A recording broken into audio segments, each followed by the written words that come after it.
पहलगाम पर पहले आतंकी हमला होता है और फिर पूरे देश में गुस्सा भर जाता है। भारत के गुस्से से पाकिस्तान कांपा हुआ है।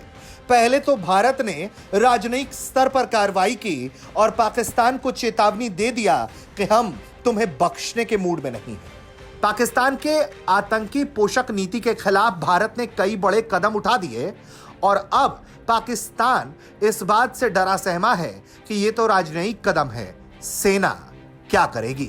जी हां, भारत की सेना क्या करेगी ये सोच सोचकर पाकिस्तान के प्रधानमंत्री परेशान हैं, पाकिस्तान के रक्षा मंत्री परेशान हैं, पाकिस्तान के सेना प्रमुख परेशान हैं।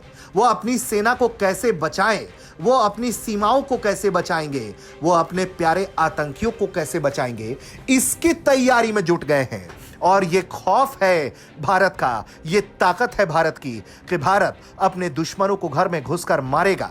क्योंकि जिस तरह से भारत के प्रधानमंत्री ने ऐलानिया ये कहा है कि हम आतंकियों की जमीन खोद देंगे, इसके अलावा देश के रक्षा मंत्री ने जिस तरह का भरोसा दिया है कि जल्द से जल्द ये बदला लिया जाएगा, करारा जवाब दुश्मन को दिया जाएगा, उससे पाकिस्तान परेशान है। और अब अंतर्राष्ट्रीय बॉर्डर पर पाकिस्तान की तरफ से हलचल दिख रही है।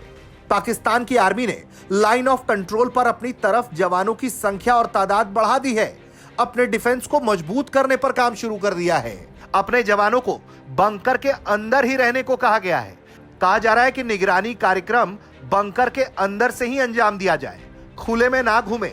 पाकिस्तान को एलओसी के साथ साथ इंटरनेशनल बॉर्डर पर भी डर सता रहा है। पाकिस्तानी आर्मी की 10 कोर जिसका हेडक्वार्टर रावलपिंडी है, उसकी भी पाकिस्तानी आर्मी चीफ ने अलर्ट रहने को कह दिया है। इंटरनेशनल बॉर्डर के ठीक सामने सियालकोट की डिवीजन को भी अलर्ट रहने के लिए कहा गया है, जिसका हेडक्वार्टर गुंजरावाला है। यानी कि जो सूत्र बता रहे हैं वो ये कि अंतरराष्ट्रीय बॉर्डर से लेकर एलओसी तक पाकिस्तान अपने सैनिकों की सुरक्षा के लिए और भी ज्यादा संख्या में सैनिकों की तैनाती कर रहा है, क्योंकि उसे इस बात का डर है कि कहीं भी और कभी भी भारत उस पर हमला कर सकता है।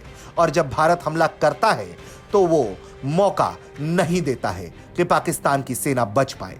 अब ऐसे में चाहे वो कितनी भी निगरानी बढ़ा ले, कितने भी सैनिकों को खड़ा कर ले, जब भारत भेदने पर उतर जाएगा, जब भारत उनकी जमीन को छेदने पर उतर आएगा, तो कुछ भी नहीं बचेगा। ब्यूरो रिपोर्ट, भारत तक।